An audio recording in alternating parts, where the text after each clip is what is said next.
إن الحمد لله نحمده ونستعينه ونستغفره ونعوذ بالله من شرور أنفسنا ومن سيئات أعمالنا من يهده الله فلا مضل له ومن يضلل فلا هادي له أشهد أن لا إله إلا الله وأشهد أن محمدا عبده ورسوله أما بعد فإن أصدق الحديث كتاب الله وأحسن الهدي هدي محمد صلى الله عليه وسلم وشر الأمور محدثاتها وكل محدثة بدعة وكل بدعة ضلالة وكل ضلالة في النار أما بعد அன்புக்குரிய ஈமானிய உறவுகளே, அல்லாஹ் தஆலாவினால் எம்மீது கடமையாக்கப்பட்ட இந்த ஜும்மாவுடைய கடமையை நிவர்த்தி செய்வதற்காக வேண்டி நாம் எல்லாம் அல்லாஹ்வுடைய மாளிகையில் ஒன்று கூடியிருக்கின்றோம்.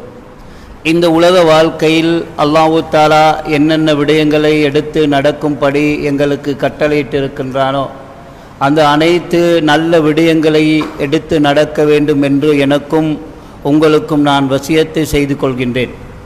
அன்புக்குரிய ஈமானிய உறவுகளே, இந்த உலக வாழ்க்கை என்பது மனிதனுடைய ஆரம்ப நிலையை எல்லாரும் அறிந்து வைத்திருக்கின்றார்கள். நாம் எங்கு பிறந்தோம், எப்படி வளர்ந்தோம், எப்படி படித்தோம், எந்த இடத்தில் திருமணம் முடித்தோம், எத்தனை பிள்ளைகள் இருக்கின்றது என்று எங்களுடைய ஆரம்பத்தை அல்லாஹ் தஆலா அறிய வைத்திருக்கின்றான். அது எல்லாருக்கும் தெரியும். ஆனால் வாழ்வின் முடிவை அல்லாஹ் தஆலா மறைத்து வைத்திருக்கின்றான்.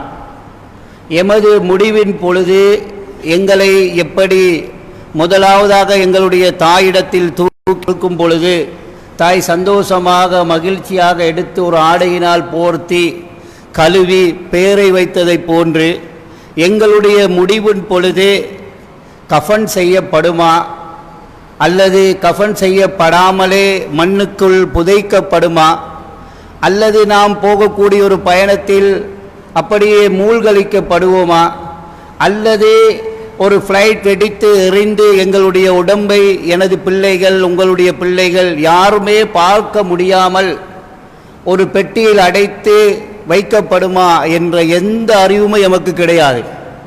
அல்லாஹ் தஆலா யாருக்கும் அந்த அறிவை கொடுத்ததும் கிடையாது.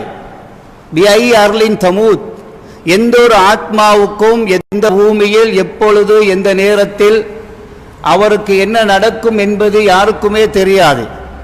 அப்படியான ஒரு உலக வாழ்க்கையை தான் நாம் வாழ்ந்து கொண்டிருக்கின்றோம்.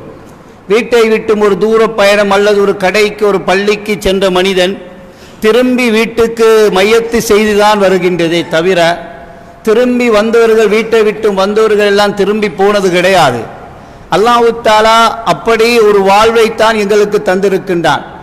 ஆனால் நாம் நீங்கள் எல்லாரும் என்ன நினைக்கின்றோம் என்றால், யஹ்ஸபு அன்ன மாலஹு அஹ்லதா, மனிதன் என்ன நினைக்கின்றான் என்றால், எனக்கு நோய் வந்தால் மருந்தெடுக்கும் அளவுக்கு பணம் இருக்கின்றது, ஒரு வீட்டுக்கு 2 வீடை கட்டி எனக்கு வாழ முடியும், இன்னாருக்கு இப்படியெல்லாம் செய்து அவரை விட நான் முன்னேறி இந்த உலகத்தில் வாழும் அளவுக்கு யஹ்ஸபு அன்ன மாலஹு அஹ்லதா, என்ற பணம் எனது நோயை பாதுகாக்கும், எனது பொருளாதாரம் என்னை தற்காத்து கொள்ளும், என்னிடத்தில் இருக்கக்கூடிய வசதி வாய்ப்பு 3, 4, 5, 10 தலைமுறைக்கு யாரிடத்திலும் கையேந்தாமல் சாப்பிடலாம் வாழலாம் என்று மனிதன் இந்த உலகத்தில் நினைக்கின்றான்.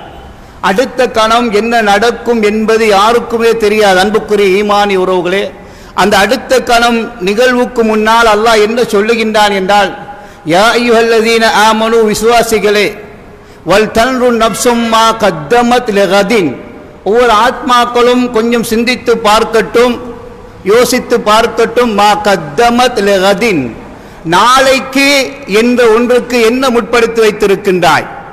அடுத்த நாள் சாப்பாடை பற்றி ஃப்ரிட்ஜை திறந்தால் எங்களுக்கு தெரிகின்றது.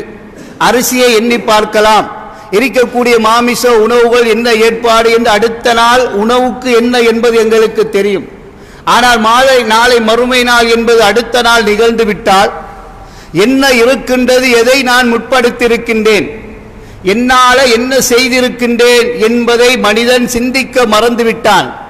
அதனால் தான் இன்றைக்கு அதிகமான பிரச்சனைகள் என்னவென்றால், நாளைக்கு நான் போயிருக்கக்கூடிய அந்த வீடு இருக்கின்றதே, மன்னரை வாழ்க்கை, அந்த வாழ்வுக்கு என்ன இருக்கின்றது, என்னிடத்தில் என்னதான் பொறுமதியான ஆடைகள் இருந்தாலும் அந்த ஆடைகளோடு அங்கே அடக்க மாட்டார்கள்.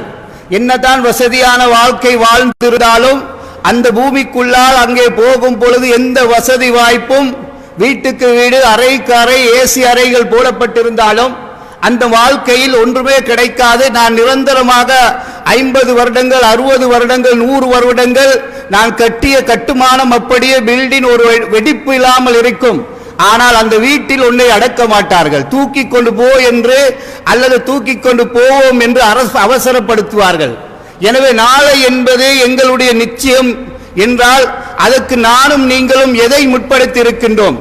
எங்களுடைய தொழுகைகளை நாம் முற்படுத்தி இருக்கின்றோமா என்று பார்த்தால் கவலைக்குரிய விடயங்கள் நிறைய. எல்லா பள்ளிகளிலும் என்ன தெரியுமா?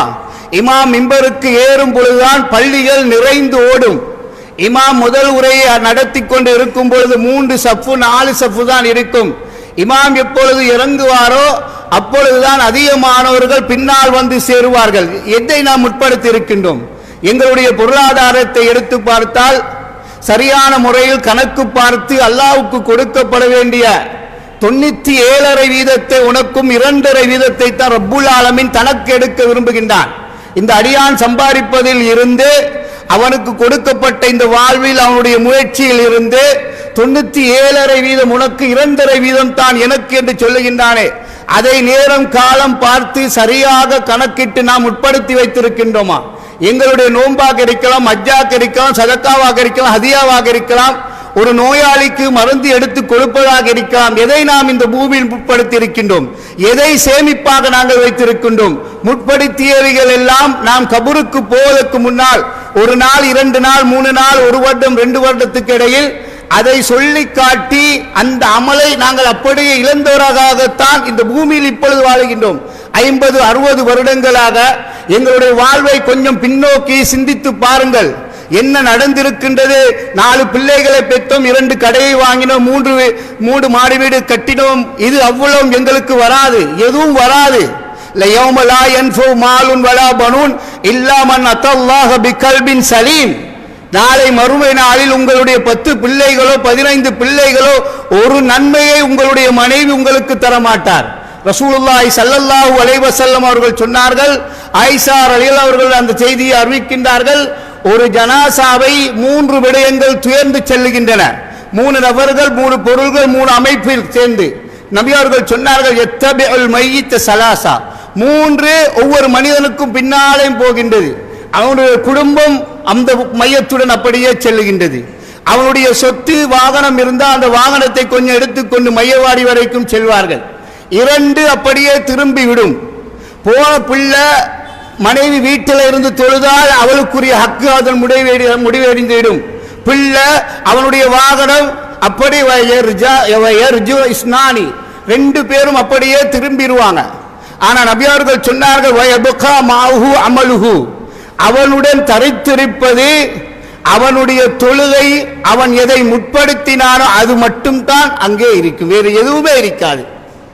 எத்தனை பிள்ளை இருந்தாலும் ஒரு நாள் முழுக்க மன்னரையில் எவனும் அழுது கொண்டிருந்தது கிடையாது. எத்தனை மனைவிகள் இருந்தாலும் எந்த மனைவி 3 நாள், 4 நாள், 4 மாசம், 40 நாள், 10 நாள் இப்படி காலங்களுக்கு பிறகு அவளுடைய வாழ்க்கையை அவள் யோசிப்பாள். அதுதான் நியாயமான உண்மை, அது மார்க்கத்தில் தடையும் கிடையாது. ஆனால் நாம் ஒவ்வொருவரும் எனது யோசிக்கிறோம், ஏண்ட பிள்ளை ஏண்ட சொத்தை அல்லாஹ்வுக்கு கொடுப்பான், ஏண்ட மனைவி சரியாக கணக்கு பார்த்து என்ற மௌத்துக்கு பிறகு செய்வாள் என்று நினைக்கின்றோம். அதுதான் ஆக பெரிய தவறு. யாரும் உங்களுக்காக வேண்டி உங்களுடைய மௌத்துக்கு பிறகு அவர்கள் செலவழிக்க மாட்டார்கள். நீங்கள் எதை செலவழிக்கின்றீர்களோ அதுதான் உங்களுக்கு, ஏண்ட சொத்தின் நன்மை எனக்குத்தான் வர வேண்டும் என்று இப்பொழுதே நீங்கள் என்ன செய்ய வேண்டும் என்றால், நல்ல காரியங்கள் நடக்குது என்றால் என் பிள்ளை கொடுப்பான், என் மச்சான் கொடுப்பான், என் மருமகன் கொடுப்பான், என் சகோதரன் கொடுப்பான். அவன் கொடுப்பது அவனுக்கு, நீங்கள் கொடுப்பது உங்களுக்கு.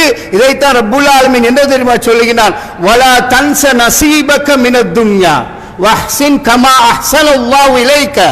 இந்த உலகத்தில் அல்லாஹ் உனக்கு எப்படி எழுதியிருக்காண்டோ சொத்து சுகங்கள் ஆரோக்கிய இவைகளை கொண்டு இதை கொடுத்தால் அடுத்தவர்களுக்கு கொடுப்பதன் மூலமாக என்ற வியாபாரத்தில் கொஞ்சம் குறைவு ஏற்பட்டுவிடும் அல்லது கொஞ்சம் நஷ்டம் ஏற்பட்டுவிடும் என்று நீ உனது நசீபை மறந்து விடாத. வஹ்சின் கமா அஹ்ஸனல்லாஹு இலைக, அல்லாஹ் உனக்கு எப்படி வைத்திருக்கின்றான் என்பதை யோசனை செய்து பாருங்கள். எத்தனை பேர்களுக்கு இப்பொழுது வீடு இருக்கு, வாகனம் இருக்கு, திருமணம் பேசும் பொழுது சொல்வார்கள் மாப்பிள்ளை கொஞ்சம் கஷ்டமானதான், ஆனா நல்ல தொழுகையாளி என்று சொல்வார்கள். மாப்பிள்ளைக்கு வீடு இல்லதான், வாகனம் இல்லத்தான், ஆனா முயற்சி செஞ்சு கல்யாணத்துக்கு பிறகு அது அவரை பெற்றுக் கொள்வார் என்று நிறைய பேசுவார்கள். அதே மணமகன் அதே மருமகன் திருமணம் முடித்ததன் பிறகு வசதிகளும் வாய்ப்புகளும் அல்லாஹ் கொடுத்ததன் பிறகு அவனுடைய நிலையை கொஞ்சம் நீங்கள் யோசனை செய்து பாருங்கள். நாம் எவ்வளவு நிமிஷமும் என்ற மௌத்துக்கு பிறகு என்ற மன்னரை வாழ்க்கைக்கு நான் எதை உட்படுத்தி வைத்திருக்கின்றேன், என்னுடைய இபாதத்துகள், எனது வணக்க வழிபாடுகள், எனது குர்ஆன் ஓதல்கள், இவைகளில் எதை முற்படுத்தி இருக்கின்றேன் என்று யோசிக்க வேண்டும். ரசூலுல்லாஹி ஸல்லல்லாஹு அலைஹி வஸல்லம் அவர்கள் ஒரு நாள் வீட்டுக்கு வருகின்றார்கள்.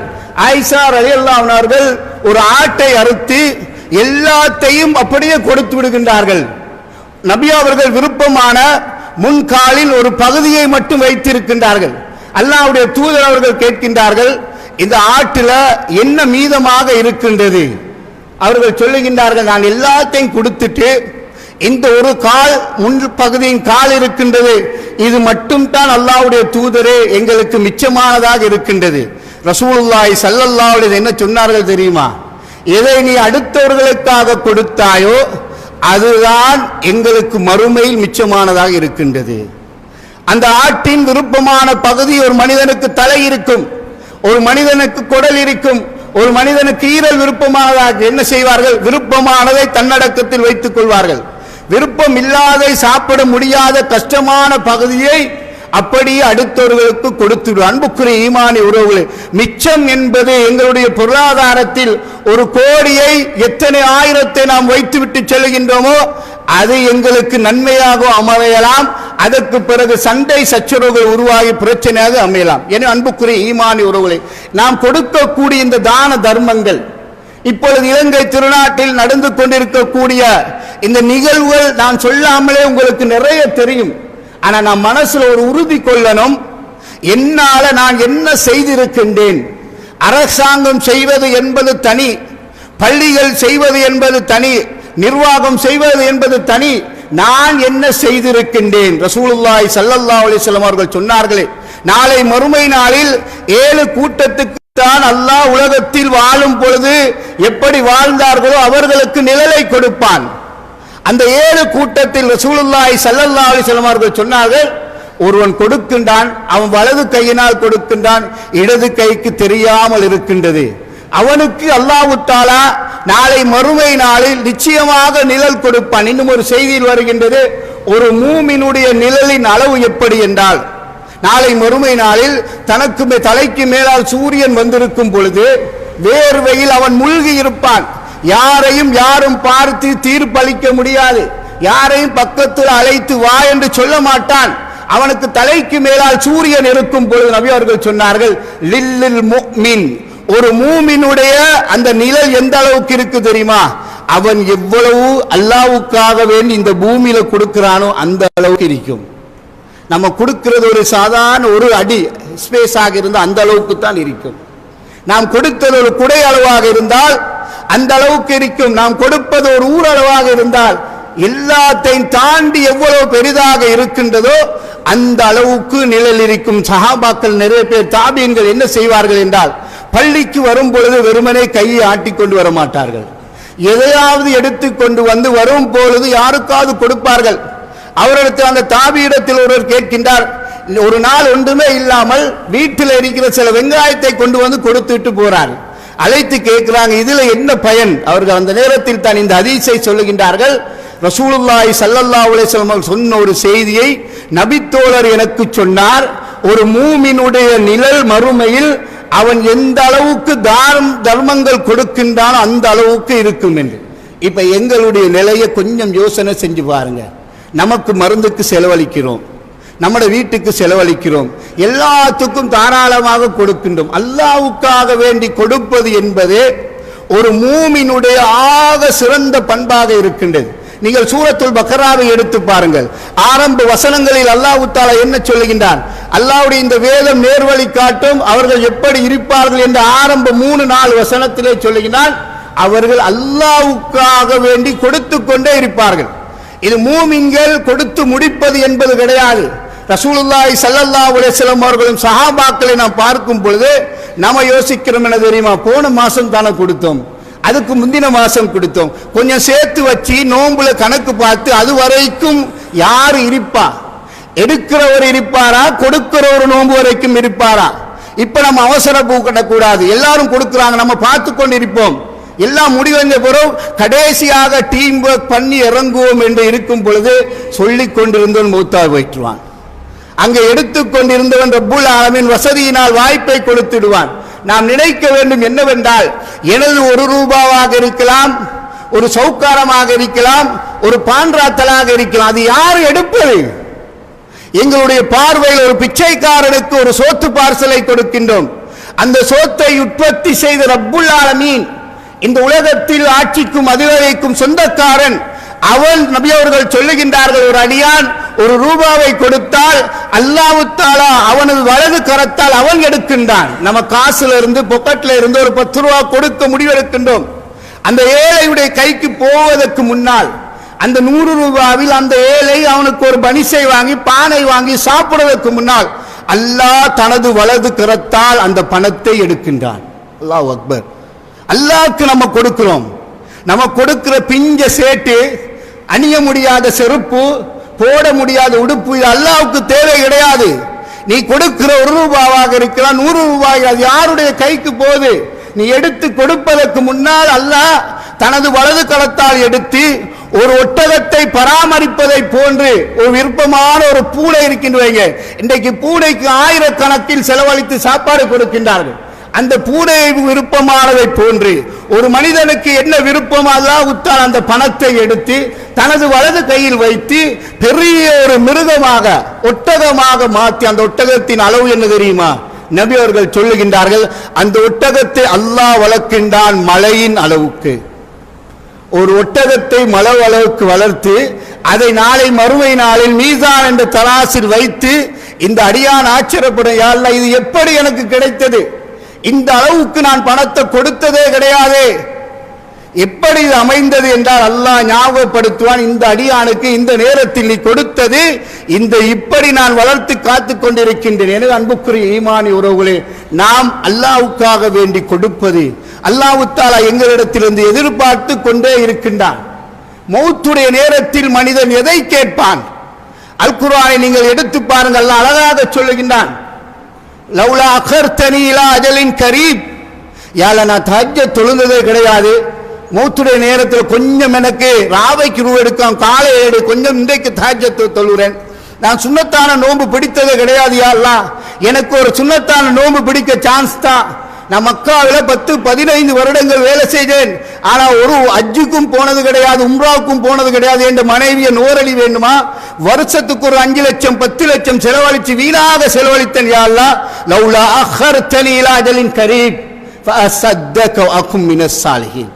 கொஞ்சம் பணம் இருக்கியா அல்லாஹ், சல்லி எல்லாம் அப்படியே கண் முன்னால காண்பிக்கப்படுது. இந்த சொத்து இப்படி எடுத்தேன், அவனை ஏமாத்தி எடுத்தேன், இவன் இப்படி செஞ்சு எடுத்தேன், எல்லாம் முன்னால வந்துடும். இதை பார்த்து ரப்பிடத்தில் சொல்லுவான், கொஞ்சம் பணம் இருக்கின்றது, அதை கொடுத்துட்டு நல்லவனாக வாரையா அல்லாஹ் உன்னிடத்தில்.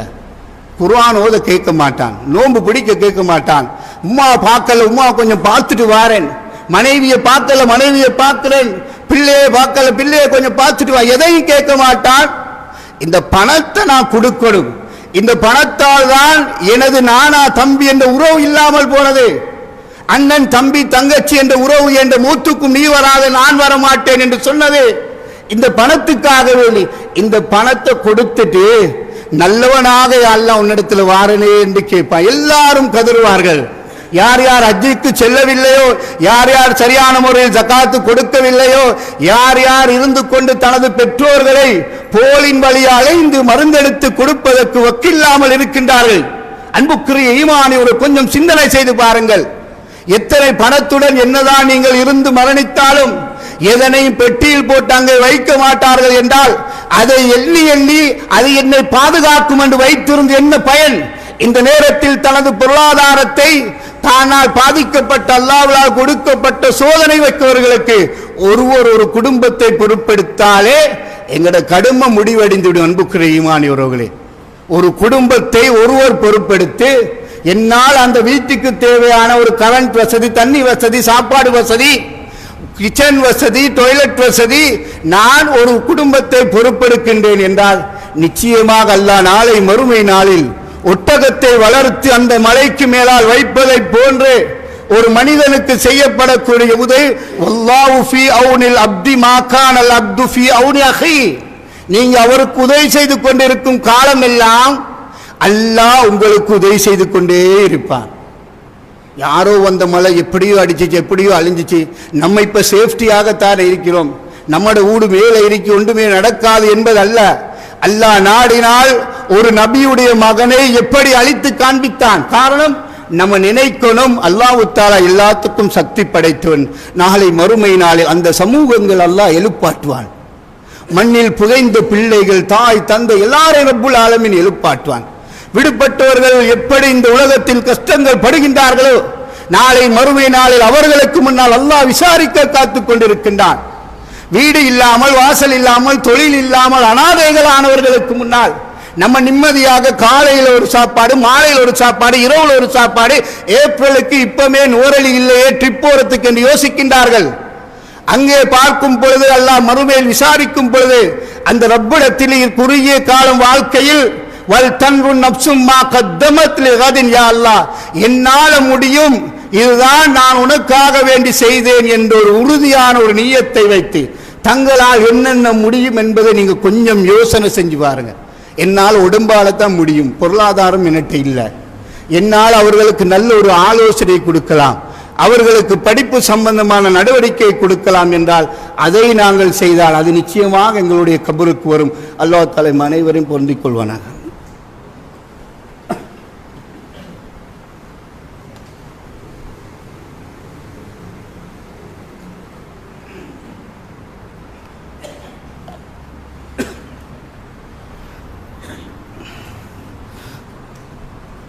அல்ஹம்துலில்லாஹ் வஸ்ஸலாத்து வஸ்ஸலாமு அலா முஹம்மதின் அப்துல்லாஹ் வஅலா ஆலிஹி வஸஹ்பிஹி அஜ்மஈன், அம்மா பஅத். அன்புக்குரிய ஈமானிய உறவுகளே, இந்த உலக வாழ்க்கை என்பது எப்போ முடியும் என்பது யாருக்குமே தெரியாமல் அல்லாஹ் மறைத்து வைத்திருக்கின்றான். நேற்று ஒரு சகோதரனை ஒரு மருந்தெடுக்கக்கூடிய ஒரு இடத்தில் 73 வயது கொண்ட ஒரு தந்தையை காணக்கூடிய ஒரு சந்தர்ப்பம் கிடைத்தது. அவர் அந்த போலிங்கில் இருந்து கண்ணீர் விட்டு அழுகின்றார். 5-6 பிள்ளைகளை பெற்ற உம்மாக்கு இப்போ கால் கை நடக்க முடியாது பிள்ளைகளை யோசித்து, ஆனால் நான் தான் இந்த மருந்து போலியில் வந்து இருக்கக்கூடிய நிலையாக இருக்கின்றது என்று உண்மையில் பிள்ளைகளை நினைத்து கவலைப்படுறார். இப்போ நான் பேசும் பொழுது நம்மளை என்னையை பற்றி சொல்லும் பொழுது சொல்லுங்க, ஜும்மாக்களில் கட்டாயம் சொல்லுங்கள், வயது முதிர்ந்தவர்கள் தன்னம் தனியாக மருந்துக்கு அனுப்புவானாம்னு சொல்லுங்கள். 5 புள்ளையும் ஒரு மாதத்துக்கு ஒரு டேர்ன் எடுத்தாலும், மருந்து எடுத்து கொடுப்பதுக்கு ஒரு புள்ளை வந்தாலும் 5 மாதத்துக்கு ஒருக்கத்தான் ஒரு பிள்ளைக்கு அந்த டேர்ன் வரும். ஆனால் எங்களுடைய சமூகத்தில் நிலை என்ன தெரியுமா, நான் கேட்டேன், அவங்களுக்கு எல்லாம் வசதி இல்லாமல் வறுமையில் இருப்பாங்களே வாப்பா. அன்புக்குரியவர்கள், இந்த உலகம் என்பது தான் ஆளாகும் வரைக்கும் தான் எல்லாம் தேவை. தான் பேச கற்றுக்கொண்டு, நடக்க கற்றுக்கொண்டு, படிக்க கற்றுக்கொண்டு, ஆளுமை மிக்கனாகி திருமணம் பேசி முடித்த பிறகு அந்த தாய் தந்தை என்ன ஆனாங்க என்று பார்க்க மாட்டான். அவர் அதனால் சொல்கிறார், மௌலவி இப்போ கவலைப்படுறோம் ஏன் 5 பிள்ளையை பெற்று வளர்த்தோம் என்று. அன்புக்குரிய ஈமானி உறவுகளை, இந்த உலகம் என்பது இதுதான். அது அவருக்கு மாத்திரம் அல்ல, எல்லாருக்கும் சொந்தமானது. என்ன தெரியுமா, ஒவ்வொருவரும் அவனை பற்றி மட்டும்தான் யோசிப்பான். நபி அவர்கள் வீட்டுக்குள்ளால் நுழையும் பொழுது ஆயிஷா ரலியல்லாஹு அவர்கள் அழுது கொண்டிருக்கின்றார்கள். நபி அவர்கள் கேட்கின்றார்கள், ஆயிஷா என்ன ஒன்று அளவச்சிச்சு, என்ன நடந்துச்சு என்று அவர்கள் சொல்லுகின்றார்கள், நான் கொஞ்சம் நரகத்தை யோசனை செஞ்சு பார்த்து, அல்லாஹ்வுடைய தூதரே, நீங்கள் இந்த உலகத்தில் என்னோட இரக்கமாக பாசமாக எல்லா மனைவிடம் இருக்கிறீங்க, அங்கே போய்விட்டீர்கள் என்றால் எங்களை நினைவு வருமா என்று கேட்க பொதுவாக வரக்கூடிய ஒரு உணர்வு தான். எல்லாரும் கேட்பார்கள், யூகே போனான் மறந்துட்டான், குவைத் போல மறந்துட்டான், சவுதி போல. இது மறதியே அல்ல.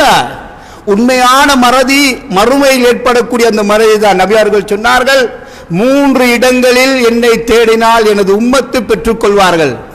முதலாவது சொன்னார்கள், ஒவ்வொரு மனிதர்களுக்கும் நாளை மறுமையினால் அவுலுல் கௌதர் என நீர் கொடுக்கக்கூடிய அந்த தடாக இடம் இருக்கின்றது. அந்த இடத்துல ஒவ்வொரு மனுஷரும் தண்ணி யாருக்கு கிடைக்கும் துவைப்பான், அந்த இடத்துல என்னை கண்டு கொள்ளலாம்.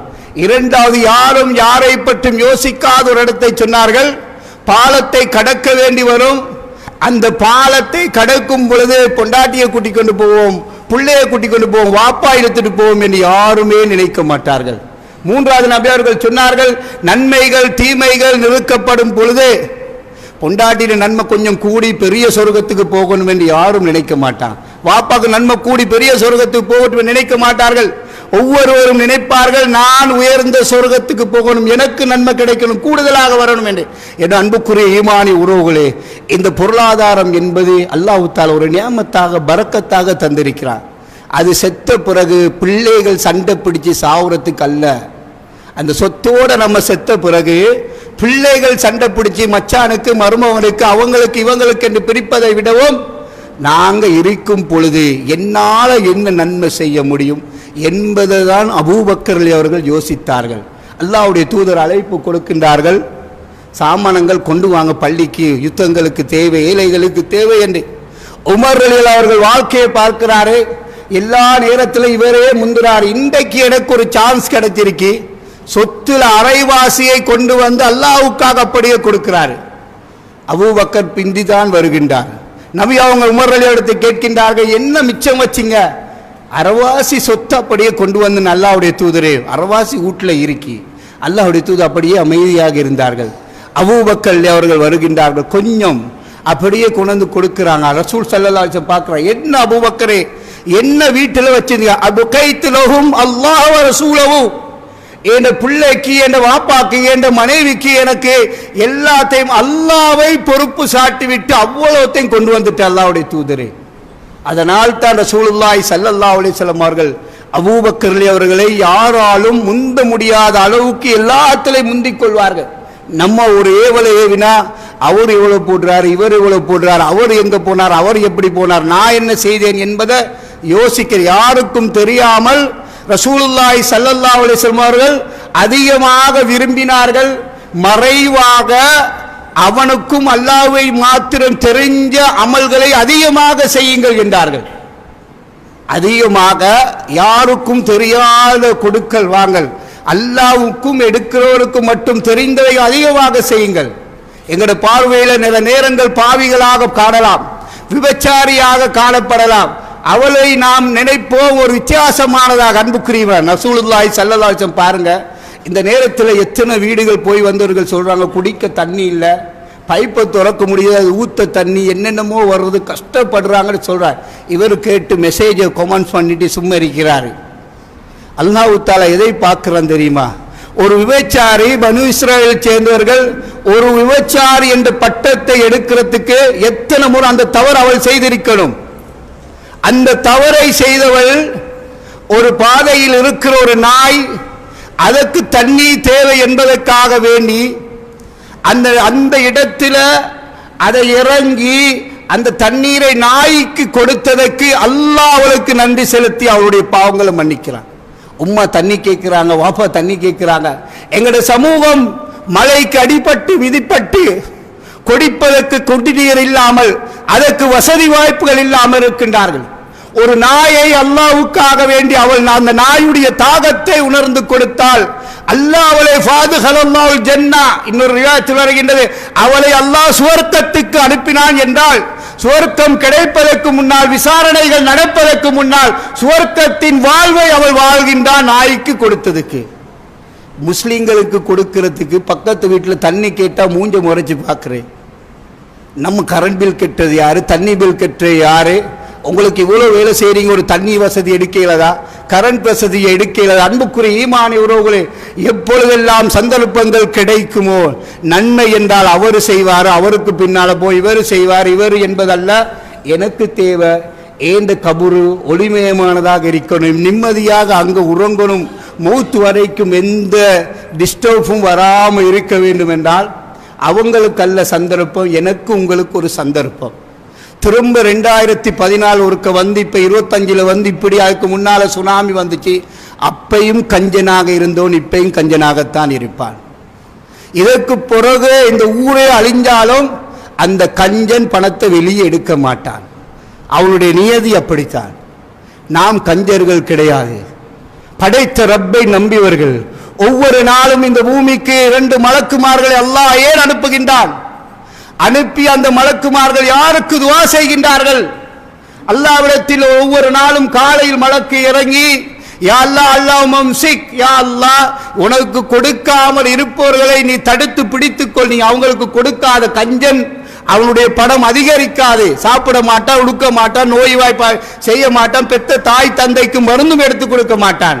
ஆனா அவன் அப்படியே தான் இருப்பான். சின்ன கூலி தொழில் செய்வாரு, மலக்குடைய துவா அவருக்கு கிடைக்கும். மலக்கு சொல்லுகின்ற ஒவ்வொரு நாளும் காலையில், யா அல்லாஹ் உனக்கு யாரு கொடுக்கின்றாரோ அவருக்கு அள்ளி அள்ளி கொடு, பெரிதாக கொடுக்க வேண்டும் என்பதல்ல. இருப்பதில் உன்னால் முடியுமான ஒரு சௌக்காரம் தான் முடியும் என்றால், ஒரு பிரஷ் தான் முடியும் என்றால், ஒரு சீப்பு தான் உன்னால் எடுத்து கொடுக்க முடியும் என்றால் நீ அதை செய். அல்லாஹ்வுடைய மலக்குடைய துவா உனக்கு கிடைக்கும். என அன்புக்குரிய ஈமான் உரையில் உறுதியாக நம்ம உள்ளத்தில் எண்ணம் கொள்ளுங்க. நம்ம செய்யணும் என்று அல்லாஹ் தஆலா நன்மைகளை தரான். 1க்கு 7 அல்ல. குர்ஆனுடைய வசனம் எப்படி வருது? மஸலுல் லதீன யுன்ஃபிகூன அம்வாலஹும் ஃபீ சபீலில்லாஹ். அல்லாஹ்வுக்காக வேண்டி கொடுக்கிறவங்களுக்கு 1க்கு 1 அல்ல. கடன் 10 ரூபா கொடுத்தா 10 ரூபா கிடைக்கும், 1 லட்ச ரூபா கொடுத்தா 1 லட்ச ரூபா கிடைக்கும். அதுக்கு கூடவாக எதிர்பார்த்தா அது வட்டியாக அமையும். அல்லாஹ் எப்படி கொடுக்கின்றான் என்றால், நீங்கள் 1 ரூபாவை கொடுத்தால் அல்லாஹ் சொல்லுகின்ற ஒரு வித்தை ஒப்பிட்டு அதுக்கு 7 கதிர்கள், அந்த 7ம் 700ஆக மாறுகின்றது. நீங்க கொடுக்கிறது 1 ரூபா, அந்த 1 ரூபா 7ஆக மாறுது. அந்த 7ல ஒவ்வொன்றிலும் 100 கிளைகள் உருவாகி 700. அல்லாஹ் நாடினால் யுலாயிஃபு லிமன் யஷா. அல்லாஹ் அளவில்லாம இஹ்லாஸ பாப்பா. உன் தேவையை வச்சுட்டு சமூகத்துக்கு தேவை என்று கொடுக்கும் பொழுது அல்லாஹ் அதை பரக்கத்தாக உங்களுக்கு தருவான், அல்லது உங்களுடைய மௌத்துக்கு பிறகு தருவான். உறுதியான ஒரு நியத்தை வைத்துக் கொள்ளுங்கள். என் அன்புக்குரிய ஈமானிய உறவுகளே, நம்ம இந்த வாழ்க்கையில் முடிவெடுத்து செய்ய முடியாமல் மௌத்தா போயிட்டோம். அல்லாஹ் அந்த கூலியை நிச்சயமாக தருவான். அல்லாஹ் தஆலா அல் குர்ஆனில் கூறுகிறான், வம யஹ்ருஜ் மின் பைத்திஹி முஹாஜிரன் இலல்லாஹ். யாரு வீட்டில் இருந்து ஹிஜ்ரத் போகணும் என்று வீட்டில் இருந்து வாராரு. மக்காவில் நடந்த ஒரு சம்பவம், இந்த குர்ஆனுடைய வசனம் அப்படி இறங்குது. ஒரு சஹாபி நபி அவர்கள் மக்காவில் இருந்து மதீனாவுக்கு போயிட்டாங்க. எல்லா சஹாபாக்களும் ஹிஜ்ரத்து போயிட்டாங்க. இவருக்கு கவலை, என்னால ஹிஜ்ரத்து போக முடியாது. ரசூல் ஸல்லல்லாஹு அலைஹி வஸல்லம் மதீனால வாழ கிடைக்கலையே, நான் இங்கேயே மக்கால் இந்த குஃபார்களுடன் இப்படியே இருக்கிறேனே என்று அவர் படுத்திருந்த கட்டிலை பிள்ளைகள் 4 பிள்ளைகளிடத்தில் சொல்லுகின்றார்கள், நான் மதீனாவுக்கு போய் நபியோட வாழ்ந்து அங்க மௌத்தா போகணும் என்று முடிவெடுக்கிறார். 4 பிள்ளைகளும் அந்த கட்டிலை தூக்கி கொண்டு மக்காவுடைய எல்லை வரைக்கும் வராங்க. எல்லையில வைத்து மூத்தா போறாங்க. ஃபயமுத் ஃபஹஜ்ருஹு அலல்லாஹ். அல்லாஹ் உடனே குர்ஆனுடைய வசனம், மதீனாவுக்கு போவதற்கு இவர் முற்பட்டு வந்தார்.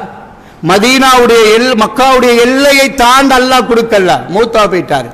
எல்லாரும் பேசிக்கொள்றாங்க, கொஞ்சம் ஒரு கிழமைக்கு முந்தி வந்திருந்தா மதீனா வந்து அடைஞ்சிருக்க இருந்துச்சு, ரசூலுல்லாஹோட வாழ இருந்துச்சு, காண இருந்துச்சு என்று மக்கள் பேசுவாங்க. அல்லாஹ் முடிவெடுப்பது, மக்களோட பேச்சு அல்லாஹ்க்கு தேவையே இல்லை. அல் குர்ஆனுடைய வசனத்தை உடனே எடுக்கினான், வமை யஹ்ருஜ் மின் பைத்திஹி முஹாஜிரன் இலல்லாஹ் ஃபயமுத். யார் வீட்டை விட்டு வெளியேறி இடையில் அவர்கள் மரணிக்கின்றார்களோ ஃபஅஜ்ருஹு அலல்லாஹ். அல்லாஹ் அவருக்கு பூர்ணமான ஹிஜ்ரத் செய்த கூலியை கொடுக்கிறான். நம்ம இப்ப வீட்டுக்கு போறோம், எங்க வீட்டில் என்ன இருக்கு, என்னால் முடியுமானதை கொண்டு வந்து தரலாம் என்று முடிவெடுக்கிறோம். நான் வீட்டுக்கு போக கிடைக்கல, நீங்க வீட்டுக்கு போக கிடைக்கல, மௌத்துன்னு வந்துட்டு வைங்க, அல்லாஹ் அந்த கூலியை தருவான் நிச்சயமாக. பாவிக்காத எத்தனையோ ஆடைகள் அல்மாரில் அப்படியே இருக்கி, நோன்பு பெருநாளைக்கு எடுத்த சாரம் அப்படியே இருக்கி, செருப்பு அப்படியே இருக்கு. எது எனக்கு நல்லதாக கொடுக்க முடியுமானவைகள் இருக்கின்றது, கொண்டு வந்து சேருங்க, அல்லாஹ் அவர்களிடத்தில் ஒப்படைப்பான். அதற்கு இடையில் ரூஹு போனால் அல்லாஹ் எங்களுக்கு அந்த கூலியை தருவான். இந்த எண்ணத்தை நாம் உறுதியாக வைத்துக் கொள்வோமாக. எனவே அன்புக்குரிய ஈமானி உறவுகள், நாளைக்கு எங்களுக்கு நடப்பது என்பது பெரிதல்ல. இன்றைக்கு அவங்களுக்கு என்றால் நாளைக்கு எங்களுக்கு வேறொரு விதமான சோதனைகளும் வரலாம். அந்த நேரத்தில் நம்ம புலம்பி கை சேதப்பட்டு பிரயோசனம் கிடையாது. கிடைத்துள்ள சந்தர்ப்பத்தை நீங்கள் எல்லாரும் முடியுமானவைகளை அவர்களுக்கு உதவிகள் ஒத்தாசைகள் செய்து அல்லாஹ்விடத்தில் நன்மைகளை பெற்றுக்கொள்வோமாக. அகூலு கௌலி ஹாதா வஸ்தக்ஃபிரு லி வலக்கும் வஸ்தக்ஃபிரு இன்னல்